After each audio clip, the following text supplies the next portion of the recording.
Prevention and Early Intervention at Pacific Clinics, which is a leading nonprofit healthcare provider in the Southern California area. He's responsible for planning and coordinating the services for various ethnic and age groups in the 5-county service area. He was born and raised in Taiwan, has a special interest in working with parachute kids, which I will share with you was a term I had not heard before today. And it means young people who come to the United States without their parents. He also has many other responsibilities, such as serves as a consultant and grant reviewer to Substance Abuse and Mental Health Services Agency. He's a practicing Buddhist and incorporates spirituality in his work. Presenting along with him is Dr. Pablo I pronounced it fine before. Anabalan, who is the Divisional Director of Pacific Clinics. He oversees the West Valley Family Services. He graduated from the University of Chile with a BA degree in psychology and then went on to receive his PhD from Rosemead School of Psychology in La Mirada, California. He did his internship at Boston City Hospital of Boston University in the Multicultural Studies in Psychology. He's married with 2 children, has an 18-and-a-half-year-old daughter and a 13-year-old son. So please welcome them. Thank you. Thank you. And good to see you all here this afternoon, and thank you for coming. I hope that we would use this time to engage in some dialogue and discussion about the spiritual dimension of mental health. I would share my perspective and my experience with you, and then I have invited Dr. I call him Pablo. I invited Pablo to come share with us his clinical experience in his division of having a group doing with consumers discussing spirituality. So I think that I'm really looking forward to his part. Before we start, if I may, I think that after we have lunch, I hope that we are here all together, our whole body is here. I usually like to walk when I talk. I think for today I may be fixed to this microphone, so pardon me with that. And if you like, I would like to invite you to, let's do breathing exercise for a few minutes. So make sure that our body, our mind, and our soul are here all together. So while you do that, I'm going to share with you one of my favorite music. And if you would like to close your eyes and find a comfortable position to sit, make sure that both of your feet are comfortably touching the floor. That's okay. Dangling is fine too. Some people find it more comfortable to remove their glasses. You could do that if that works for you. So again, please find a comfortable position for yourself, and then pay attention to your breathing. Breathe out slowly.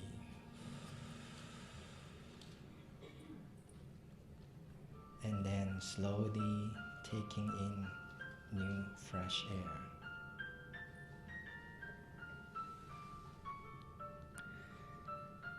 Then breathe out slowly.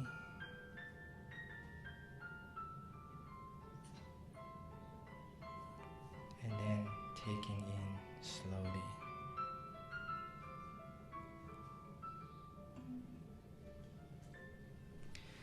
As you continue to breathe at your own pace, you may want to pay attention to your body and then the surrounding. There are different noises in the room. People coming in, going out. the music in the background, and your own thoughts, ideas, and breathing.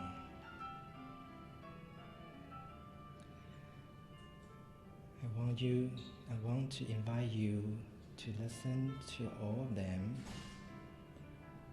as you are watching the rain from inside the house. You see it coming and going, yet it's not actually touching you physically.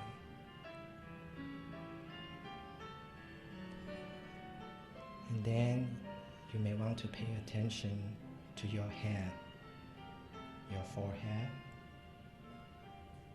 Is it relaxed? If not, help yourself relax as you breathe out. Your face, your cheeks, your tongue, your neck, the back of your neck, are they relaxed?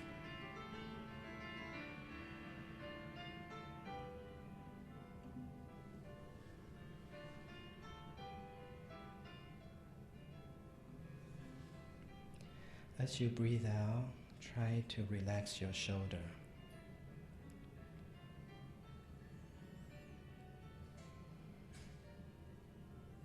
Let go of the stress, of the worries that's been on your mind.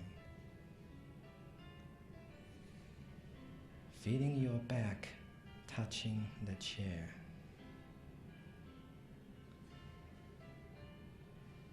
Feeling your hands touching whatever it's touching.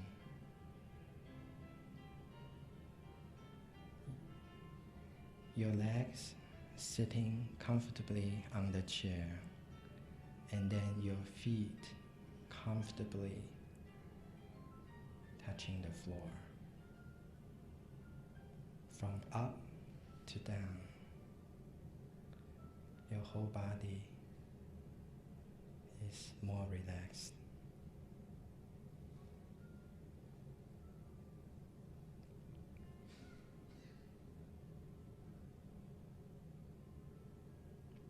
Very good.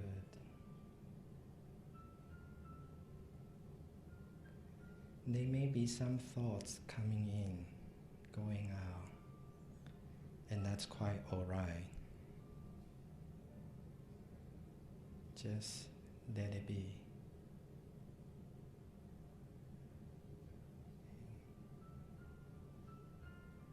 And slowly, if you could wiggle your fingers gently, then put your palms together. Massage your palms and put the palms on your eyes and your face. Give yourself a gentle massage. Your head, your forehead, and your neck. And when you're ready, you could open your eyes and come back to the room.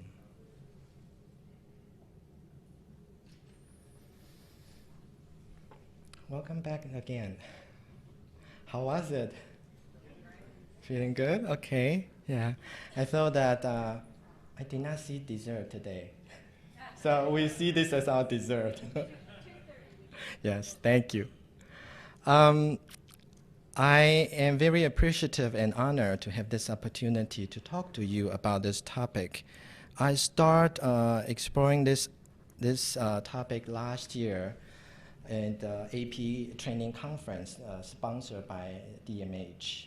And they want me to do the talk again. And so I thought today that I maybe put in a slightly spin on prevention and early intervention and see what can we do to apply that to our work. How many of you, can I do a quick survey, are from the clergy or faith-based community? Can you raise your hand? Okay, great. Thank you. Thank you, Pablo. There are some handouts by the door. For those of you who do not have handout, please feel free to help yourself with the handouts. Thank you. And how many of you are the service providers? Wow, a lot of you. Okay, thank you. And how many of you are from the community? Whether consumers, parents, family members, educators? Okay, thank you and welcome. And some of us are wearing multiple hats, right? Yes. Okay. First of all, I would like to quickly talk about Pacific Clinic. It's a private nonprofit organization. And we were established back in 1926, certainly much older than myself. And we just celebrated 80th anniversary about 3 years ago. And can't believe that it's 3 years past already. And we provide service to 5 different counties, including Los Angeles, Orange County, Riverside, San Bernardino, Ventura, and also Tri-City area in the La Verne, Pomona, and Claremont. We have about 1,200 staff, and I think our annual budget is close to $100 million. Yeah. I would like to first acknowledge 2 of my teachers who are very influential to my thinking, and one is my own guru, Gachen Rinpoche, and one is Randy. And thanks to them, and I also want to acknowledge my colleague, esteemed colleague, Pablo, coming to help me with the presentation. I think what we just did is a very brief version of a breathing exercise. What I was hoping to achieve is that a state of relaxation response in us. And we know that as our schedule becomes more and more busy and we are multitasking, we're thinking that that's more efficient. And inevitably, we have absorbed a lot of stress in our body. And not to say that it is also putting up a lot of burden and stress on our mind and on our spirit. So it's very important to sometimes to take a break from our hustle and bustle daily life.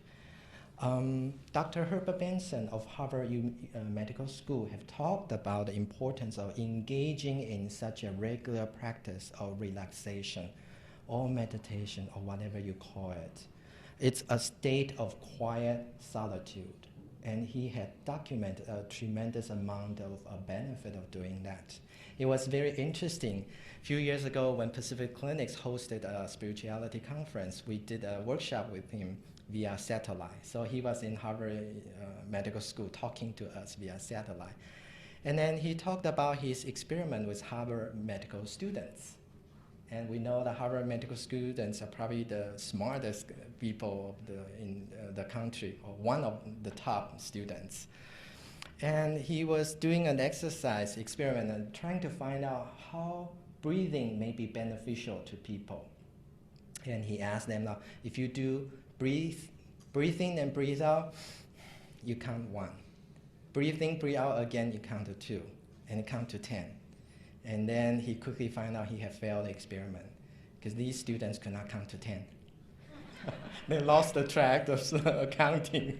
So that's okay. So he said, okay, if that's too difficult, then let's just do 0, 1, 0, 1, 0, 1. And then sure enough, they were able to do that. And after the practice for a couple of weeks, he found out there's a lot of different indicators, physiological indicators, indicating they're in a much better sense of well-being, as well as the physiological indices are much better. So he called that this experience as a quietude. He encouraged us to do that. What I did is just a very, it's a version of that. We could do breathing exercise, and some people call this as meditation. And this morning, Laura led us through a beautiful meditation. And depending on your faith belief, you may or may not want to get into some guided injury. And depending on the comfort level or appropriateness of your consumers, you may want to consider including spirituality component. Some people would induct the light above or the wise person. So you may want to consider including that when that's appropriate to you and also to your consumers. And that's very important. Some people don't feel comfortable doing meditation. Some people don't feel comfortable closing their eyes. Then what can you do? There are a lot of movement that could lead us to similar situation, like yoga, tai chi, and qigong that many people practice, and even natural walk that Patty talked about yesterday in her workshop. Doing a natural walk sometimes could be very spiritual. The thing about it is that what you are trying to do is not keep thinking about what's happening in your life, daily life, but focusing on the present moment. And that's why some of my induction was focusing on your breathing, focusing on your body sensation, how it is touching the clothes, the chair, the floor. Yeah. And sometimes some people feel like, okay, I would rather do gardening, and that's fine too. I have one dear friend who is a Vietnam veteran, and he gets up every day at 5 o'clock. By 5:30, he's on his road riding bicycles. And so he'll ride for an hour and a half to 2 hours. And then sometimes thoughts will come to his mind, and he just let it come in and let it go. And he called that bicycle thoughts. And some people may call it a mindful awareness, that paying attention to the current state and not thinking about yesterday, not thinking about tomorrow, not thinking about last hour, the next hour. And I think that it could be very beneficial. Where is our thought? We are in the business of psychotherapy, and these 2 days, my gosh, so many speakers have addressed this topic over and over again. Psychic healing. We are supposed to heal our soul, but in the process of trying to make it more scientific whole, that we have lost our soul in a way. Until recent, in the 1980s, 1990s, there's gradually more studies. And then if you attended Dr. David Lukoff's workshop yesterday, he was saying nowadays there's hundreds and thousands, over 1,000 of articles being published in this area. So people are getting more and more interested in this area. When we are doing therapy, we may want to consider what is our goal. Is our goal eliminating the symptom that our consumers is experiencing, or are we trying to take them to a more elevated stage that there is something more meaningful, something increases sense of well-being and functioning for them? These are two different things. That one is the reducing something that is bothering or negative. On the other hand, one is enhancing something that could be innately there and strengthening it. So what are we trying to achieve? That's something for us to think about. Almost everyone talked about Dr. Freud. He talked about religion as a system of wishful illusion together with a disavowal of reality, such as we find nowhere else, but in a state of blissful hallucinatory confusion. Okay. And so I just want to point you to the Carter wording, blissful. Where does this sensation experience come from? If you don't have a spiritual dimension to yourself, how do you ever feel blissful? How do we define blissful? Okay. That's Dr. Siggy, I call him Siggy, analyzing Buddha meditating under a tree. And his comment is, overprotective father displays obsessive compulsive behavior pattern and possibly catatonic. That's his conclusion.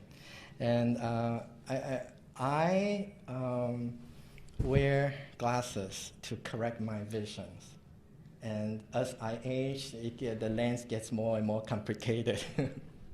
And then I just want to share with you that I have to remind myself that I'm always wearing a corrected lens. My vision is always corrected when I see. So whenever I see may not be exactly what it is out there. So I think in some way or another, we all wear our lenses, whether it's there physically or not. So we may need to remind ourselves. Apparently, Freud's perspective and interpretation conclusion is very different from a Buddha's perspective and a conclusion on Buddha meditating under the Bodhi tree. Albert Ellis, lots of brilliant researcher with a lot of foul words from his mouth. What there is human goals and purposes, but a lot of transpersonalists are utterly screwballs. Okay, it just so happened that Dr. David Lukoff is the president of transpersonal psychology in APA, American Psychological Association. So yesterday you were joking that, oh, by the way, the slides provided by Dr. Lukoff.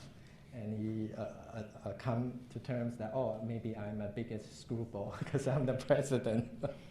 But how about purpose? When we talked about purpose, what define, when you ask people, or like the rabbis yesterday were talking about, what's the meaning of life? And you cannot touch spirituality before, you cannot, not touching it without, you cannot respond to the question without touching your spiritual domain of your experience, life experience. So despite he tried to write off spirituality or religion, when we talked about purpose, when we search for meaning in life, again, the psychiatrist this morning also talked about Viktor Frankl, and it's one of the person I respect a lot. Men search for meaning. When we search for meaning, when we ask ourselves what is the purpose, what is the meaning of our life, we have to be introspective, reflective, and contemplating on what is important to me in my life. And to me, that is a domain of spirituality. If I could go through that, and then if you write down, keep your questions. Yeah. And this is a cartoon again by Dr. Lukoff. Do you think you're a spiritual person? Some people are very religious. They may or may not be spiritual. On the other hand, some people may be very religious, may be very spiritual, but they may or may not consider themselves as spiritual. I don't have good computer skills, so I cannot draw a good picture. This is not exactly what I'm thinking. I think there are some overlap, but there are some areas that may not have overlap. But to me, in general, spirituality is a much broader definition of our sense searching for meaning and purpose. Then religion is a more organized activity, organized institution. Spirituality could be found everywhere, not only in temples, churches, and synagogues, not only in the states, not only in the stars, not only in music and songs and dance, not only in the beauty of nature, in the intimacy of an intimate relationship, but in every moment of every day of ordinary life. And that is Dr. Lukoff's definition about spirituality. It kind of resonates with me. Yes, there are good times, that certain experiences that bring us warm, fuzzy feelings. But there are times that could be very difficult. We rather not going through that. And to me, that's also another part, another piece, another dimension of spirituality. Spirituality is not always positive, good, fuzzy, goodwill. But there are some challenges, real challenges in life, pain, suffering that we have to face. We encounter, we have to face, and we have to deal with.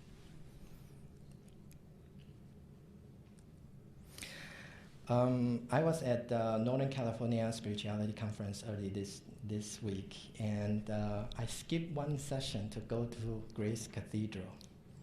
I'm a practicing Buddhist, but I love going to Grace Cathedral. I like going to churches and cathedrals.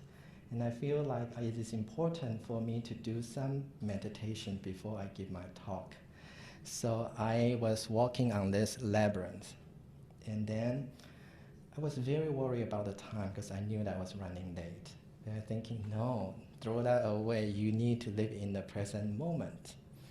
So I was trying to pay attention to my feet touching the cold marble floor. I think it's marble floor. And as I was walking on and trying to get a balance, trying to get a feel of the experience, at some point I feel like, oh, great, I'm so close to the middle. I think, let me see. There are points there you feel like you're right next to the target, right? And then the next moment, you know, but before you know, you're walking away from it. So I feel a sense of sorrow when I was getting away from it. But the next thought coming to my mind is, why are you feeling sorrow? Is getting there your purpose, the reason why you do this? Or is this the process that's important to you? Then I realized that no matter whether I'm close to it, it may not be the real closeness. When I'm farther away from it, it's not necessary being more distant. As I continue my walk on the journey, I'm getting closer to the center. And so that was my experience that I want to share with you. And I think that when we talked about spirituality, a lot of time it is exactly like that. A lot of time we never know whether it's getting closer or getting farther away. But I think it's very important to keep the faith, to know that when it is a path that we define, and then we continue to work towards it. The last question that our keynote speaker this morning asked is that he is very interested in learning more about attachment theory and how that affects us, whether there are ways that we could enhance people's attachment. I attended Dr. Daniel Siegel and Jack Confield's conference this weekend, so I did a lot this past week, flying a lot, going to a lot of classes. And in recent years, the interpersonal neurobiology is becoming a very hot topic. And Daniel Siegel is a very popular speaker in high demand. He talked about this thing as the neuroplasticity in our brain. What it says is that as we do certain things, we're thinking about certain things, it triggers some firing pattern in our brain. As we do that more, it actually facilitates a synaptic connection of that part of the brain. So whatever we do is actually going to impact the development of our brain. So he has this two statements. How you focus your attention changes how you activate specific circuits of your brain. How you activate the brain changes the structure of the brain. It actually is going to change the structure of our brain. And actual practices of mindful awareness harness the social and regulatory circuits of the brain. So that's why Daniel Siegel called our brain our social organ, because that's the organ whose response, depending on our interaction with the outside, will change. And he focused a lot on mindful awareness. When I first came across this term, I think, oh, he must be a Buddhist doing the mindful meditation. But in fact, it's not. He's a non-practicing Jew. And he came up with this term not knowing it's a Buddhist term. But what he is doing is going back to one of my earlier slides to get to the relaxation response. You don't necessarily need to do meditation. There are different ways to do that. Dr. Herbert Benson talked about quietude. Meditation is not the only way. You could focus on your breathing. You could do different things to achieve to that state. And that's actually the original idea of Dan Siegel's mindful awareness, just paying attention to here and now. Okay, neurobiology, one of my favorite subjects in undergrad. He talked about frontal lobe. If this is our brain, let's use our hand as our brain model, and this part is the frontal lobe, prefrontal lobe. This part is in charge of a lot of the quote-unquote high-level functioning. Sometimes when I was undergrad, we call it executive functioning. And a lot of decision making, a lot of different judgment functioning, it's in that area. What he had found out is interesting. When you put this in your palms, you notice your middle two fingers, the position is very interesting because they are touching everywhere else in your hand. So it actually connects a lot of different parts in the brain. And he was saying that as long as a person continue on practicing spirituality, and again, this may or may not have to do with religiosity, then this part, prefrontal lobe cortex, continue to develop into even when people get into their 80s. So that's very interesting and remarkable finding that. And it's my experience that, and you probably see this too, how do we say a person is spiritual? Oftentimes, and I just list some of the characteristics that people describe, you feel a sense that there's something larger than myself. It's a lot more than just me. Okay? And you realize that a lot of things between human beings, between human and nature, we are interdependent. We are connected to each other. We are connected in some way. What do I mean by that? My jacket, I got it from Taiwan. I paid the money. But before I could even use money to buy this jacket, people have to design it, have to tailor it. And prior to that, people would have to grow whatever plant they grow to come up with the fiber to weave into a cloth that the people could tailor into it. So there's a lot of interconnection. It's not just me going out by this clothes. There's a lot of relationship between us and the environment and us and other people we may or may not see, may or may not know. That's interdependent nature. And sense of purpose, looking for meanings. And like Viktor Frankl has reminded us over and over again, being mindful. Being mindful is being pleasant, being intentional, being aware of what you are doing, what you are trying to do, and why do you do it the way you choose to do. Okay. And so I think Rabbi yesterday talked about, let me see if I could find it, that a lot of times we ask the question is that, what do we have to live with versus what do we have to live for? I think it's the reverend, it's not the rabbi. Ask ourselves the question. There are so many things we are becoming very, very materialistic, defined by what we have, use that to define who we are, how good we are, and forget about that may not be the most important things. And a spiritual person, a lot of time people have found out to be very open and flexible. It's not fixed to one state. You could change. And it's also not a state of chaos. And Dan Siegel used an example of a choir. Or we could use a similar example of an orchestra. When you go to an orchestra, different music is playing different tune, but together it come up with a lot of time very beautiful musical piece. When you go to church, when the choir sings, it's very beautiful because they are in tune with each other.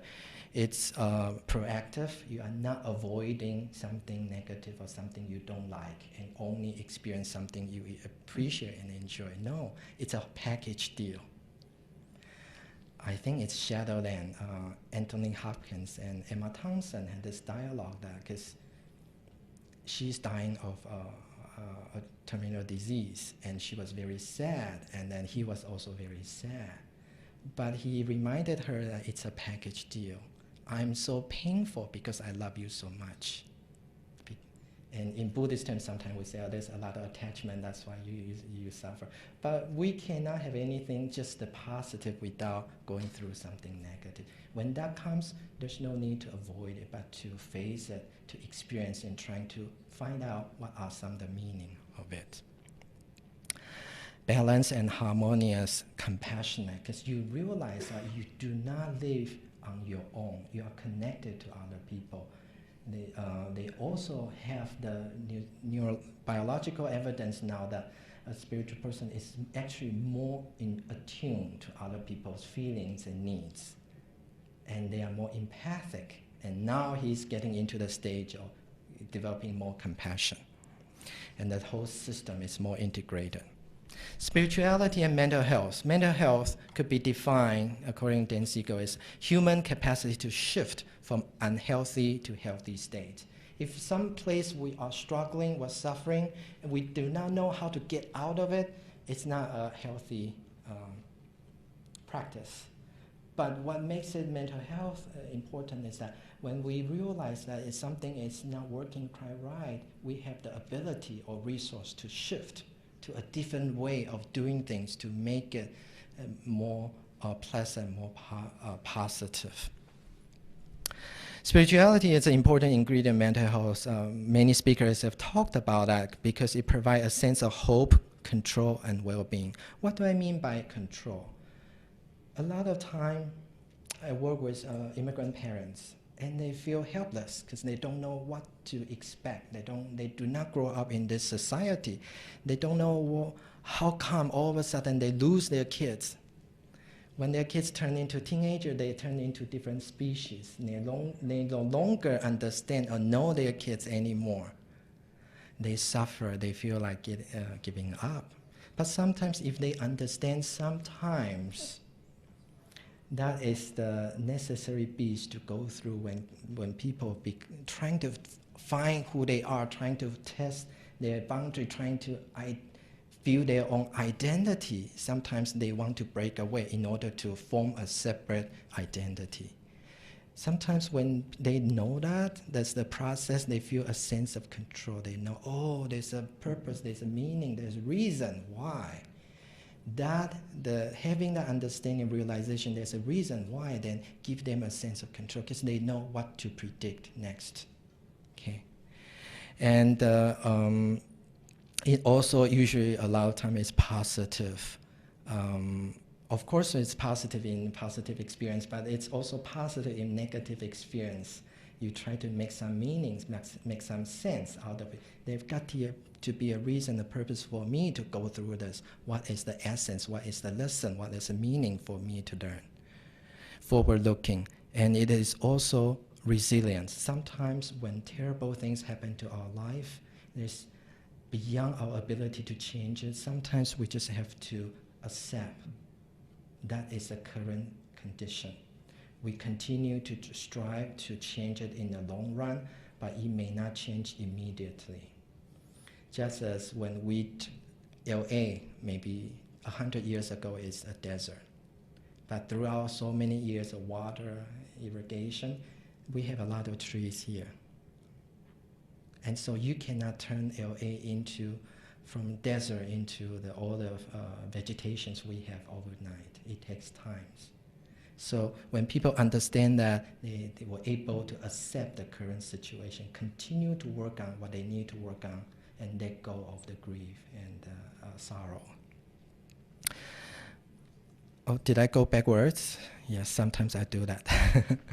I also, so many speakers talked about spirituality as a dimension of diversity, so I'm not going to spend time on that. It's just that remind us that spirituality a lot of time reflects the value, the worldview, and the frame of reference for ourselves as well as our parents and consumers. So in order for us to understand them fully, it's very important to understand what makes them feel that way, what makes them make that conclusion.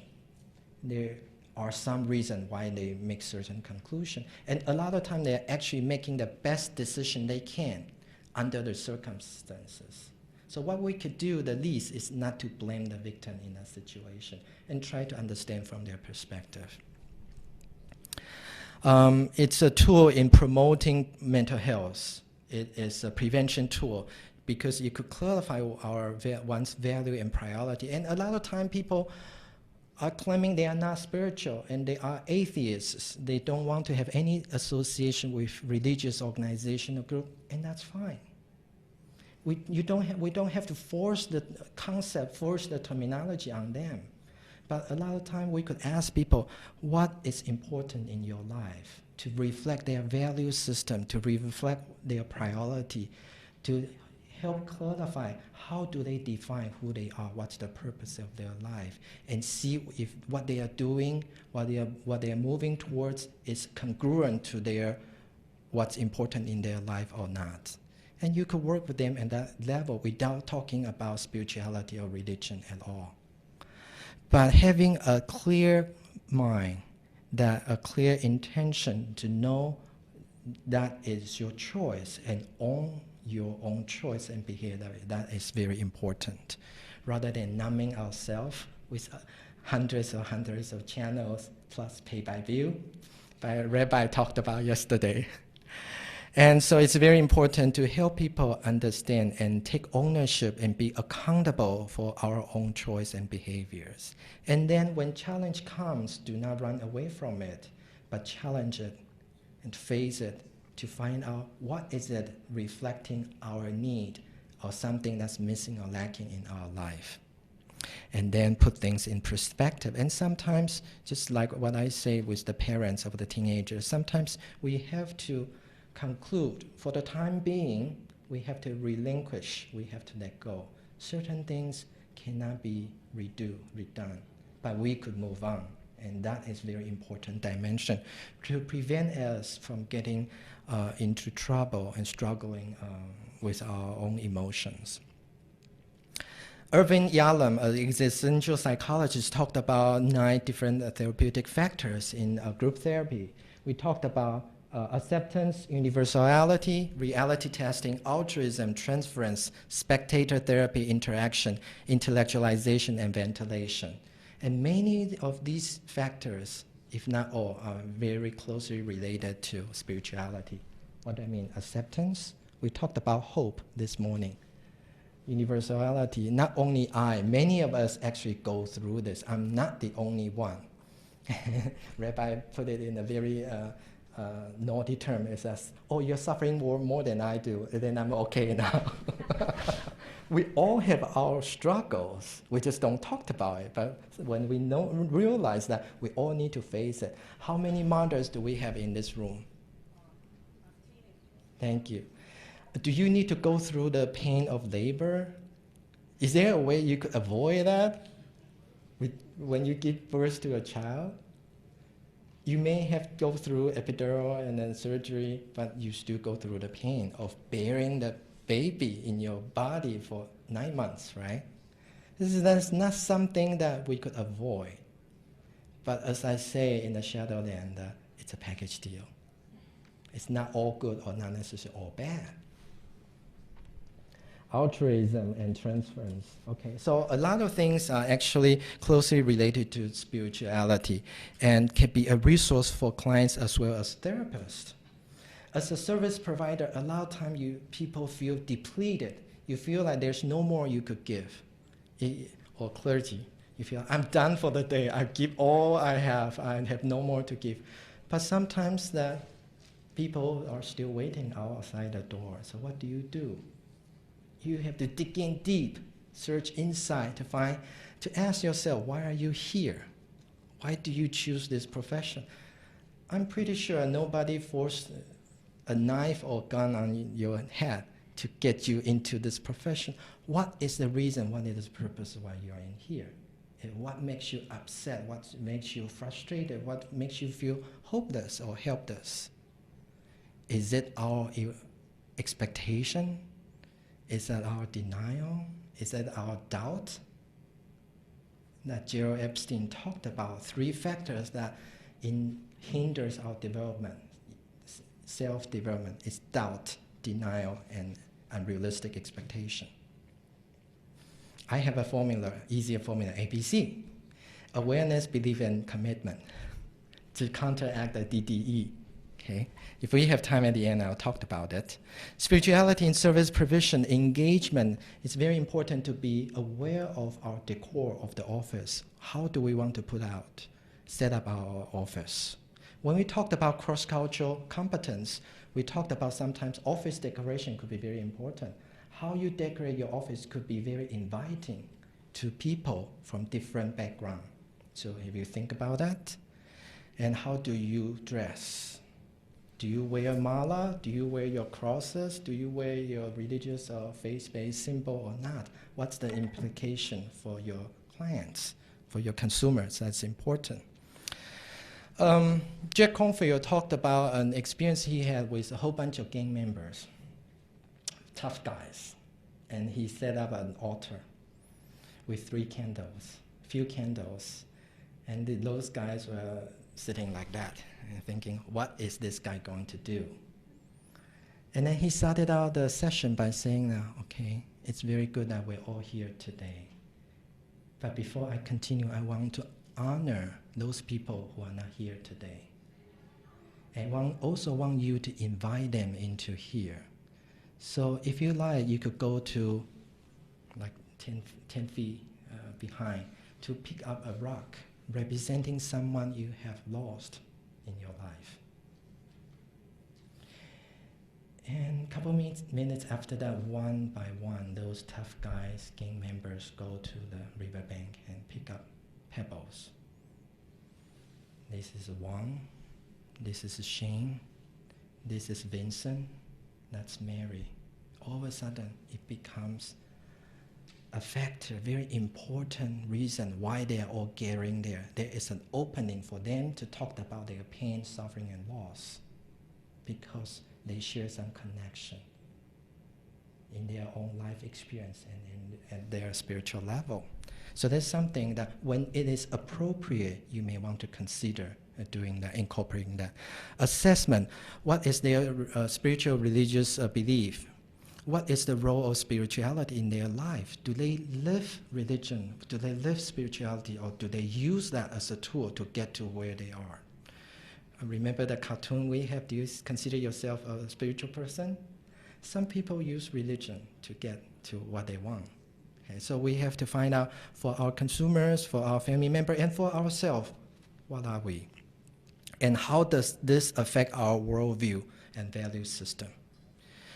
What is the purpose, priority, and worldview? Again, we don't have to use spirituality or religiosity in assessing this, especially for someone who have been harmed or damaged by the faith-based organizations. But it is helpful for us to understand them from this perspective.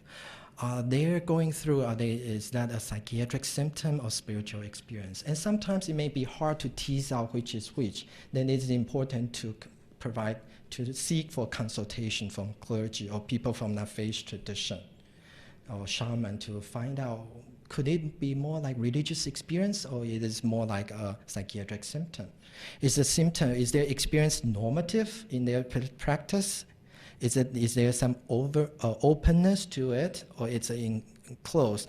Is it congruent and integrated to other parts of their behavior and of their life, or it is very fragmented? These are very important for us to ask when doing assessment. Is the principles or organization they are affiliated with is very strict, very harsh, or are they accepting and loving? And how much of this reflects their own personal experience by affiliating themselves with these organizations? What about this, that reflecting their own experience?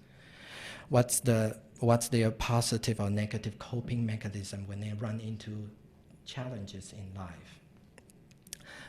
Have they been abused by the system or being misused by spirituality? When we set a goal, we could think about whether the goal we set, is it something that it's congruent with their spiritual tradition? Is it congruent with their value system or not? During intervention, what can we do to help them gain a sense of meaning, acceptance, and purpose? And when it is necessary, sometimes let go. Dr. Tan, keynote speaker last year, talked about in terms of intervention, we could do implicit or explicit integration. What does that mean? Implicit is that is my faith tradition as a service provider. I don't talk to you about that, but it's implied, integrated into my service. The explicit is I tell you that this is a Christian counseling center. When you come in, this is the modality we are going to use, and is that okay with you? So there are different ways that you could talk about it, but it's very important to remember our role and boundary as a service provider, not to cross it, not to impose it.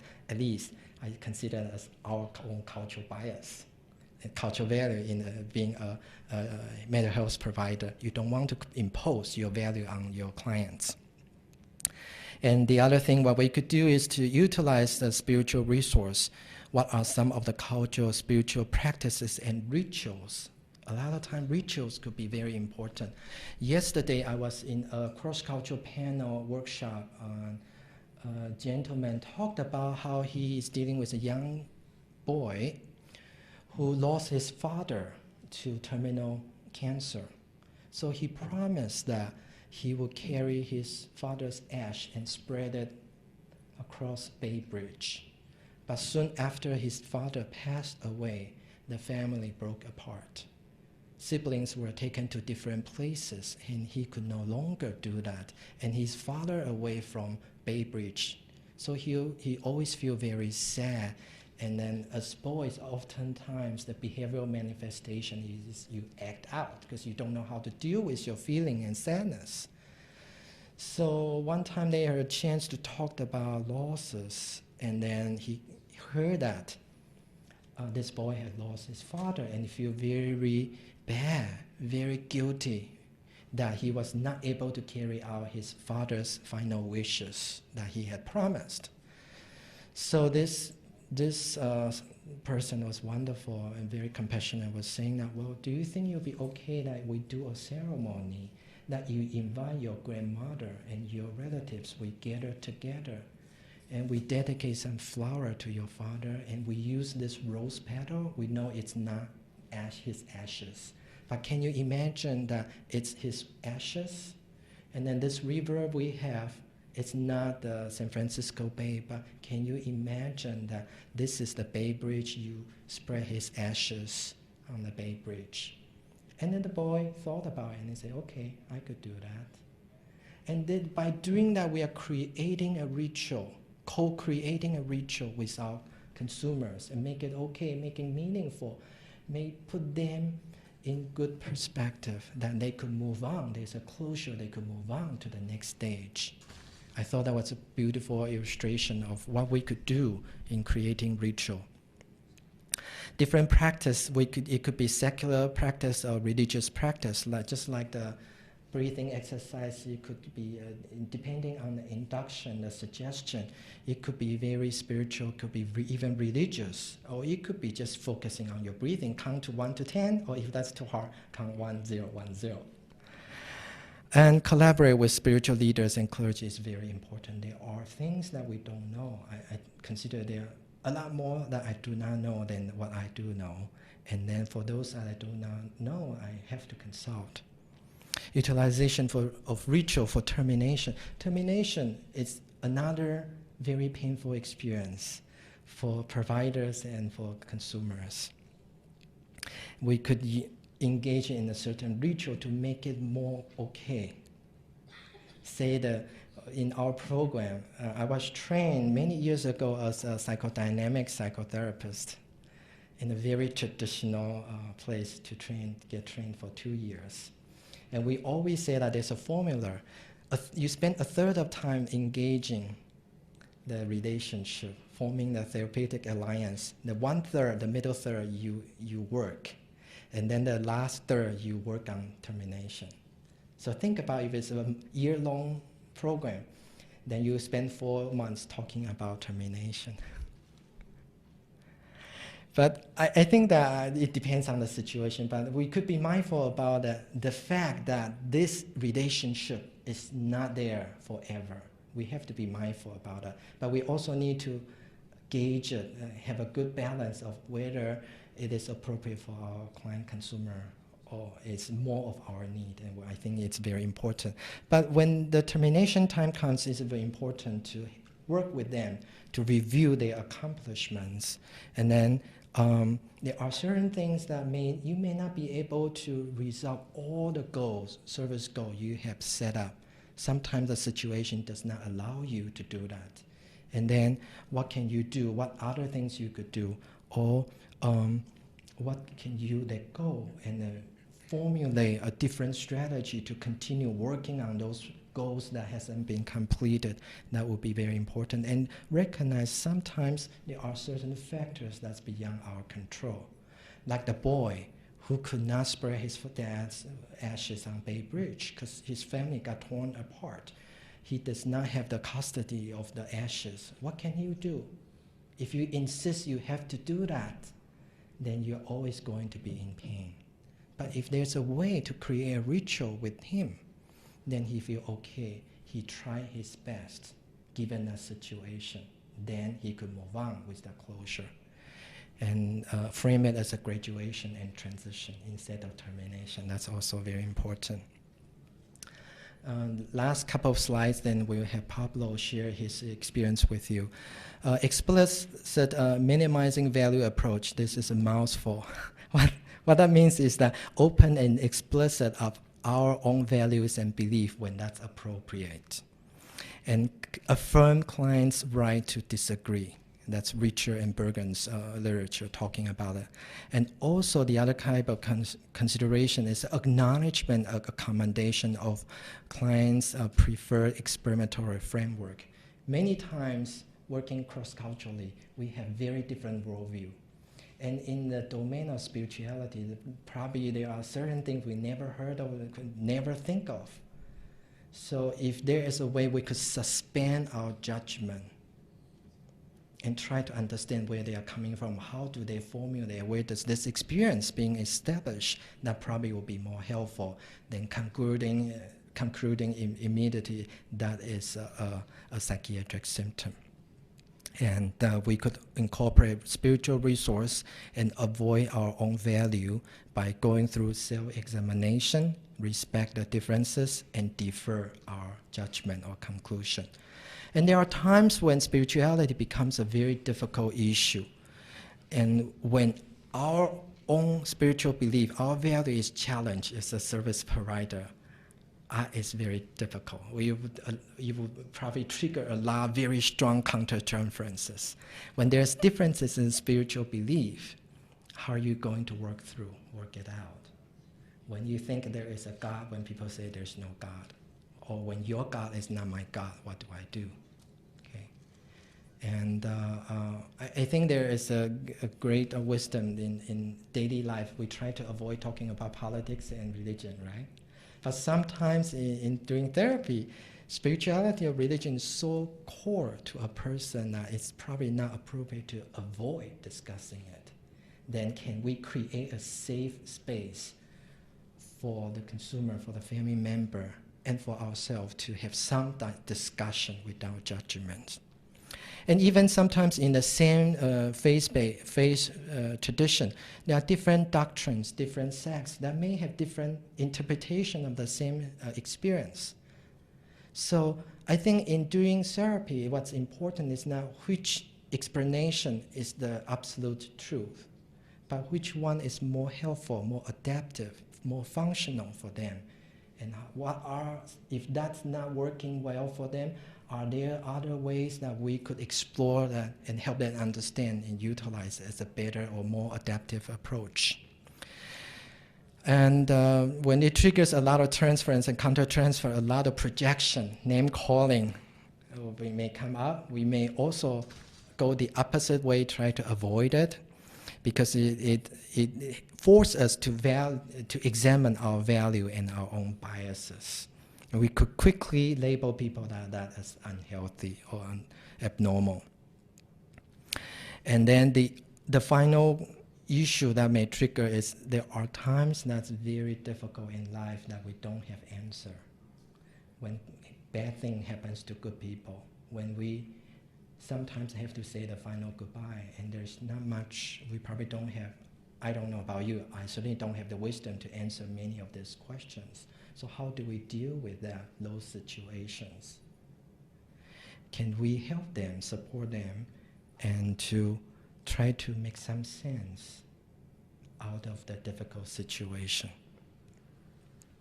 Resolving differences, some quick suggestions. We have to be very aware of from our awareness to mindfulness, to be very clear about our own spiritual development and a sense of comfort with it. To acknowledge in a non-judgmental way and to respectful way, to acknowledge sometimes the sameness, sometimes the differences. The honoring the different or same tradition or belief system. And then agree to disagree, to create a safety zone for people to dialogue, to interact. And also to ask ourselves, many times we are not, as service providers, we are not an expert in their life. We did not go through their growing pain. And there's a certain reason why people responded in a certain way. And also look for consultation is also very important. Let me stop here for now, and then let me invite Pablo to share his experience. Thank you. And then later on, we are going to save some time for question and answer. You have a question earlier, so we will talk about it later. Pablo. I'm just doing 5 or 6 minutes, and I appreciate Dr. Cheng invited me today. I will listen to him the whole afternoon. We have done this at least once before, and I asked him, please, don't bring me in. I want to listen what you have to say. So I did say that again this morning, but he insisted, and I'm sharing some of the experiences. I grew up in Chile, and there we added a third thing for the things we couldn't talk. I'm a pastor, PK. I'm a Christian, that's my background, and we say for our family gatherings, we'll not talk religion, we'll not talk politics, and we'll not talk sports. So that was the third one that was included in that taboo. Talking of Chile, there's a few people here that only speak Spanish, and let me say a few words in Spanish. Apreciamos su presencia en este lugar y gracias a quienes están traduciendo a ustedes en este lugar. Si necesitan algún material, háganos saber, por favor. There has been a mutual suspicion between faith and therapy in both, and in both fields, some equally responsible in both ends. From psychology, we saw those quotes of qualified religion. From religion also, we have thoughts of mistrust over the field. There's no way we could avoid it. It was mentioned this morning that is linked to recovery. It is linked to recovery. And when we think some of the models, AA model, when we think on dialectical behavioral therapy, it's so rooted into spirituality. And also the issue of cultural competency. Part of being culturally competent is addressing these issues. So the hands-on, how do we do it? How do we do it with the staff? I supervise 4 clinics in our agency, and also one of the buildings, and we have different programs. And it starts with some basic issues of giving permission to talk about this, and staff meetings to talk about your spirituality. How's that non-threatening to other people? How do I do it in a way that is respectful to others? How do we open up this dialogue? If we want to do it with our clients, we better learn to do it among ourselves, within the staff, on a way that is inviting on that area. So part of implementing some of the issues on the individual treatment, on group, it starts even before that on authorizing ourselves, on being open to discuss it, to bring up our issues, to ask. Some of us supervise people interested in the field, and we ask, what is the spiritual background of this person? And then to say, I don't know. And sometimes we'll drop it there. And how we're confident saying, go and ask. This is an important issue. We want to be comfortable asking, exploring over the issues of spirituality with our clients. And it's an important part, as Dr. Cheng was saying. So goes with the awareness where we are spiritually in our own journey, so we can engage on the dialogue with the staff, with other people on the process, to then we can go to specific issues of knowledge. So awareness, where we're on the journey, dialogue with our peers and colleagues, and then we talk about knowledge. There's great stuff has been mentioned through these days, that 3 books we use with some of our people, and one of them is H.G. Koenig, Faith and Mental Health, Religious Resources for Healing. It's a Temperamental Foundation publication in 2005, and 2 publications by APA. One is a Handbook on Psychotherapy and Religious Diversity, and the Spiritually Oriented Psychotherapy. Great tools that involve 4 different approaches. One is spiritual considerations in the context of different religions. What does it mean, mental health in different traditions? And part of being competent is we want to be informed, especially in those traditions we are not familiarized with, we have not grown in. And then the second one is spiritual considerations in the context of specific diagnosis. What does it mean, this approach with those diagnoses? The third one, spiritual considerations in the context of different theoretical approaches, how cognitive behavioral approaches this, how psychoanalysis approaches this, and so forth. And then finally, when psychotherapy becomes an issue of therapy. I'll share a couple of personal cases and then some groups who have been involved in the clinic. I've been fortunate to be working with a couple of families. One of the clients was a Jehovah's Witness background. He wanted to be a missionary within his belief, And because of his illness, he had schizophrenia, he couldn't pursue his dream. And when we talk about medication, he said that the church would not allow him to take medication. It was so dear to him that he'd rather suffer the symptoms than to do something that goes against the church and the values, the kingdom, and the values, the kingdom hall, people, the elders.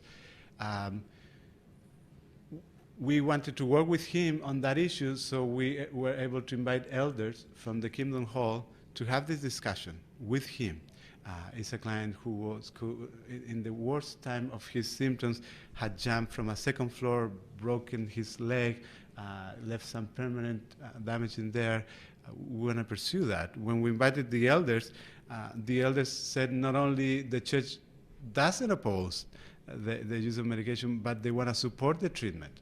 And is there anything they can do to be involved on the treatment? And it was so powerful to be in that dialogue with the elders from the Kingdom Hall, with the client, and with us working in collaboration in that context.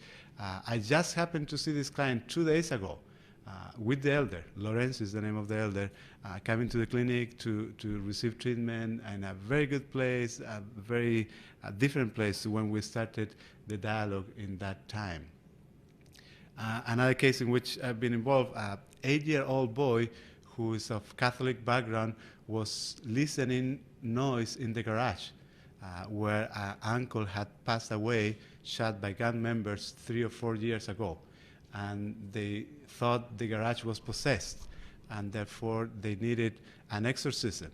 So we worked together with the priest on the issue of saying how we deal. Is this spiritual? Is this mental health? Is this hallucinations? Is delusions? Does it have validity within the spiritual realm? And we were able to dialogue with the priest, with the family, and with the therapist around the treatment, also resolving it in a very successful way. We have had 3 groups that we have oriented towards spiritual issues, and the discussion always comes with the people leading the group on how do we define spirituality, who do we invite to the group, how broad do we make it, and some practical issues that come on tendencies of some of the members that will want to proselytize others, share their faith, which is a valid point, but we wondered where is the right place to do that, and what do we want to do here, helping client on exploring these issues without necessarily proselytizing, being comfortable sharing some of the views and values without necessarily trying to convince the other ones of these values. We all know of the virtues that spirituality, faith will bring in terms of hope, in terms of coping, in terms of the community of faith. Some of the struggles the group have encountered is addressing issues of faith and spirituality that we perceive as dysfunctional. Issues of abuse, issues of power, issues of discrimination, and that is always a rough issue to deal both in the context of the group as well and the context of the provider when addressing some of these issues. We have been successful in those groups. We always receive raving reports. It's one of the better attended, the 3 that have been involved, so that is part of the experience I wanted to share with you today. Thank you.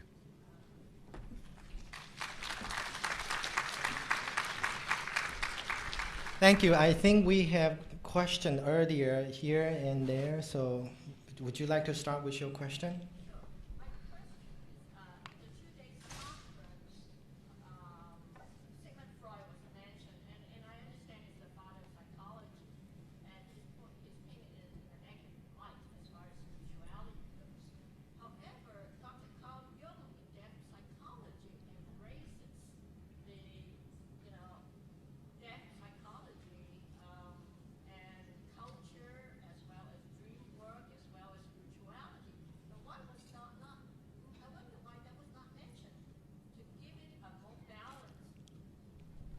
That's a very good comment, and thank you for bringing that up. And I think that sometimes it's our bias too, because we try to make a point, so we just in a way that's not very nice. I recognize that. Can you make a comment on that one? Yeah, sure. I mentioned that to Dr. Fiari, the psychiatrist, to presented after I asked him about that, he admitted, he said that it was due to the shortness of time, and he agreed that he left out a lot of that, but he still maintained his original thesis. But he was aware of that, that he didn't really. So you're absolutely right, I think. Another comment.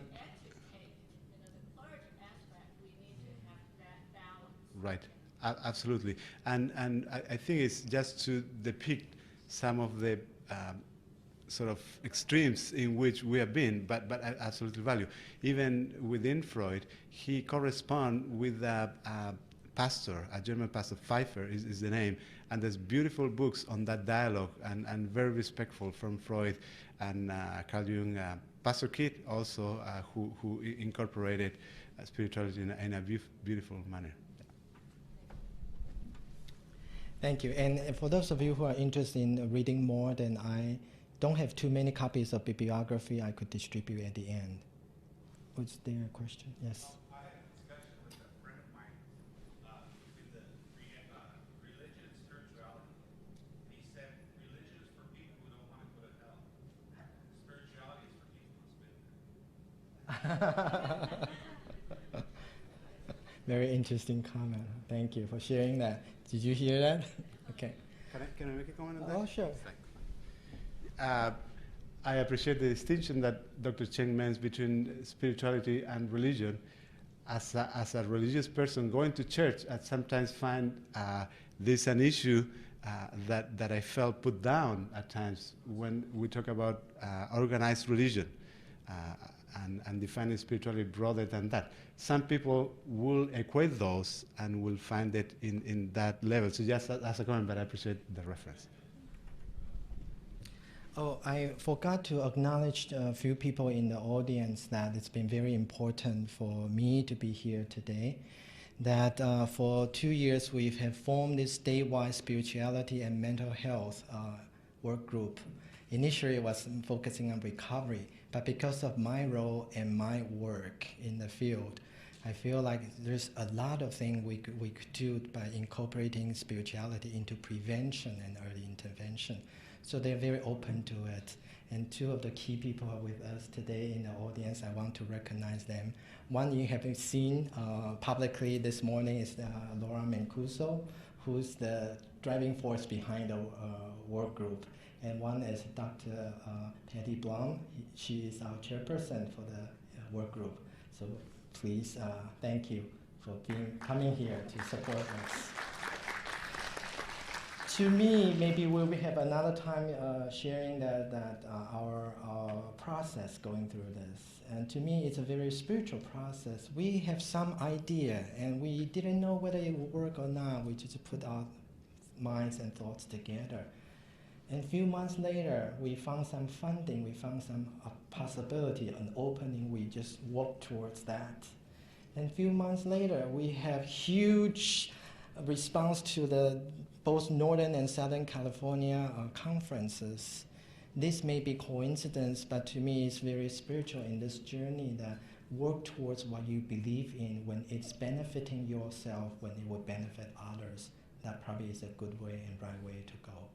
So thank you both for your support.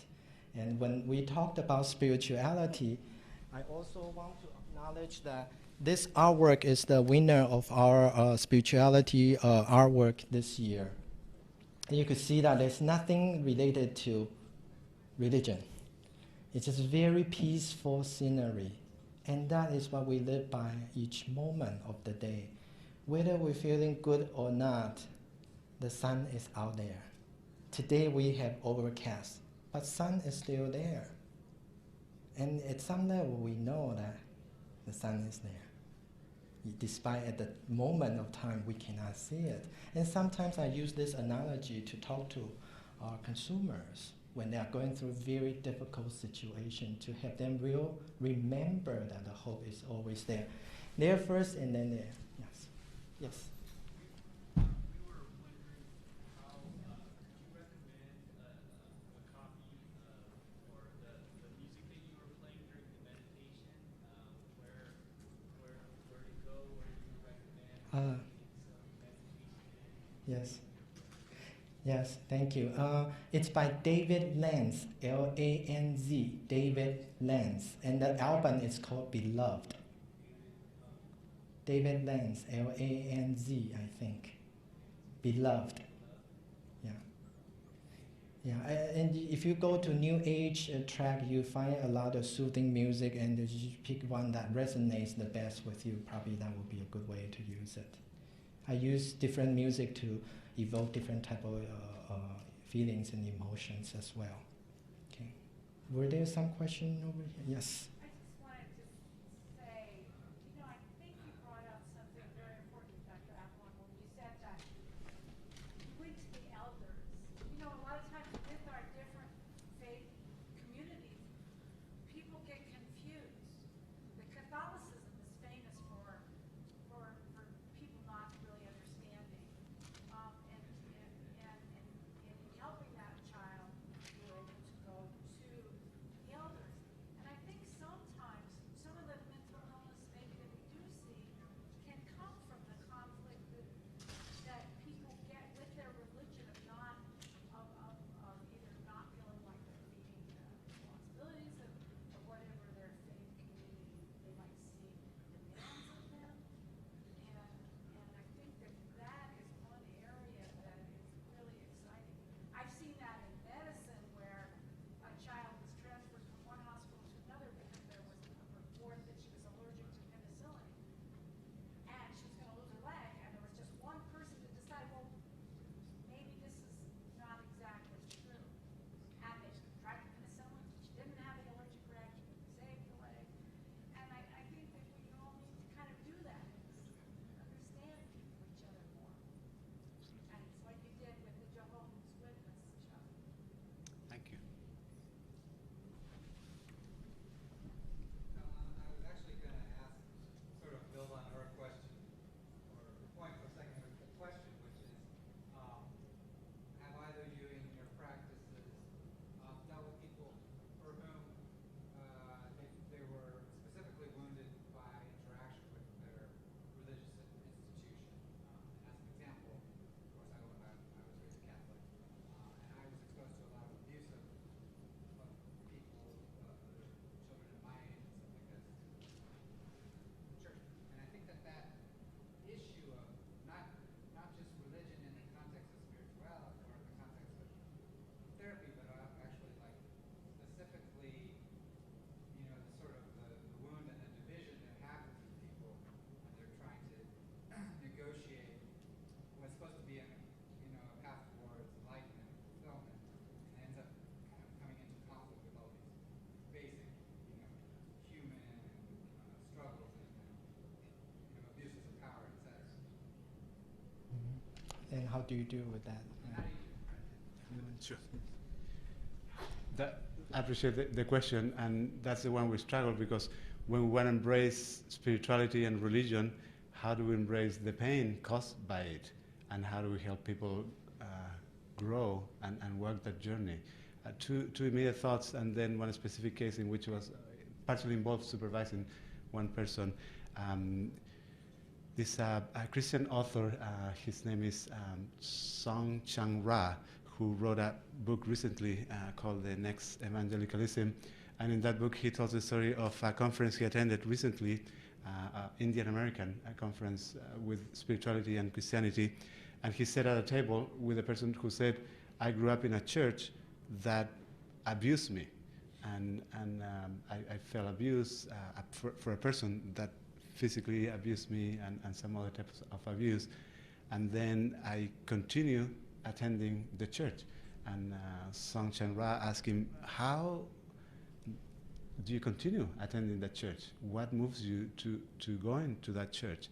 And he said, I love the church. I love the belief of the church. It was the only church in the area. I do not find any other option.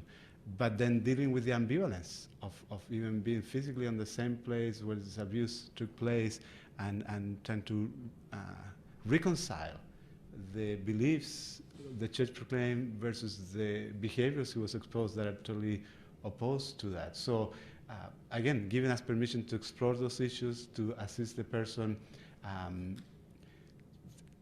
One of the authors I mentioned and this is an issue coming therapy, is how do we struggle with God? One of the authors of the Templeton Foundation once said that the measures in the field is that most people that struggle with God and dialogue and have questions, hard questions, and are able to move through those are emotionally healthier. But those who struggle with that and continue with that struggle are emotionally less healthy. So how do we help people with that dialogue with God, who ultimately is involved in the context of where they have grown? One case that I was involved is in a case of a person of Mormon background who was unable to live out of the standard from the church. So she wasn't necessarily abused, but it was a dilemma on saying, I am living in a way that doesn't fulfill what I'm supposed to do. And there was a lot of pain. She felt some abuse on the way the views were processed. The therapist was able to engage with that process, to encourage the dialogue, to help without imposing her views. She was Buddhist, working with this client. So being comfortable, being able to address, being able to help her to engage with the healthy parts of those beliefs was the things that were helpful in those cases. But that's a great question. Thank you. In a way, I see that as the love and the trust and the relation has been betrayed. Whether it is in religion or organized religious group, whether it's cult, or whether it's abusive parents, the theme are similar. The people you thought that would help you, would nurture you, would grow you, actually perpetrate you. And so the process probably will be very similar. You'll probably be very, very, very painful. And to help the person differentiate what part of it is still nurturing. And does it generalize to all the members of that group? Or is it certain people? Help them start to make some distinction, differentiation, and find out some of the positive part they could hold on to, and see if they could let go of the hard part that's hurting and hurtful. This is working with abused kids. Sometimes they do need to stand up to their parents at some point to confront the situation. That doesn't mean that they should just deny the fact that parents are that those two are their parents. Okay, so it's very difficult emotional bind that got us confused when the good and then the evil got mixed together. Yeah, and sometimes not even abusive. Sometimes parents are suffering. Whether it's physical illness or emotional struggle, they may not be able to provide the best situation for the kids. And sometimes that leaves kids very confused. How come my mom is always lying on the bed? How come my dad always come home yelling and screaming? So to help them get a sense and understanding of where their parents are coming from, understand the other person's suffering and sometimes struggles or shortcomings, and help them move beyond that probably will also be helpful and important. Just a little added comment to that hits home so much, is that as providers of healthcare, I think telling children that when they're young, you might not see it, but when they're about 40, it suddenly they realize what you're saying, that they were actually doing the best they could. Mm-hmm. You know, that's a very hard struggle when parents are not there. Yeah. That's a big one. Mm-hmm. You don't always get the aha moment for the hurt child until they're all grown up, and then they remember what the psychologist said. Yeah, exactly. And that does not stop us from saying that as long as we are not imposing. Yeah. And I know we have a few minutes left. We have a couple of questions I forgot that this part when I do my talk is that when we talked about prevention, I just went to my dentist and got a super bill with my cavity. So we know that to prevent cavity, we're supposed to brush and floss, right? So it's very interesting that people come up with this idea about how about our mental hygiene? How about our spiritual hygiene? Do we floss it on a regular basis? the more we practice, it's almost like the building a muscle. The more it becomes a pattern, and then the easier it is for us to deal with different challenges. That's my perspective. I think we have 2 more questions. Did you? I just want to add about the prevention. This MHSA program that we're working with mental health is very encouraging because a part of that is prevention, early intervention, and working toward that prevention, early intervention with the spirituality in the spirituality context. I think it's going to do a lot of good. I was very encouraged with the Roundtable, the Jewish rabbi, to enlarge that to the Christian community and to the spirituality community out there. I'm a clinician working with outreach and engagement in Riverside County, and talking to people, just sharing the idea of spirituality. Like the presenter this afternoon said, that there are 2 reactions, one of disbelief and the other one of excitement. But I see more, not the 40-50%, I see 60-70% of excitement about this. And I think, talking about abuse and all that, it's a sad note that is there. We cannot deny it. But on the other hand, there is hope. There is a lot of work to be done, and I think this conference purpose is for us to go with that in our hearts and talk about this spirituality, talk about this respect and this tolerance, if you will, that it is a lot of work ahead that is worthwhile. And I just want to take a minute to, express my thankfulness for this conference and that we go on a good note because there's a lot of work that is good work to be done. Thank you for your wonderful comments. Yes, I like what Dr. Sada mentioned this morning, his final point, that public mental health system just is not enough to do everything.